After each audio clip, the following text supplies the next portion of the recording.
how to import videos in CapCut. Hey everyone, welcome back to the channel. In today's video, I'll show you how to import videos in CapCut so you can start editing your content quickly. So now without further ado, let's get started. So here, first thing first, open the CapCut app on your phone. And now here, once you're inside the app, just tap on new video to start a new project, and this will open your media gallery. Now here you can browse through your phone storage to see the videos that you want to import, and there you can select one or more than one clip to add to edit. And here, once you have selected the video clip, you can just tap on add button, which can be seen in the bottom right corner of the screen.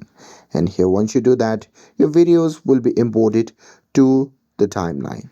Now here you can drag clips to rearrange the order, you can trim it, you can cut unwanted parts, you can start editing your project.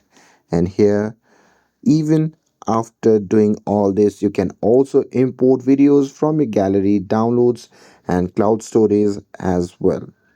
And you can always choose high quality videos for better edits as well. And that's it with this. If you found this video helpful, then don't forget to like, share, and subscribe to get updated for more videos. Thanks for watching, and I'll see you in the next video.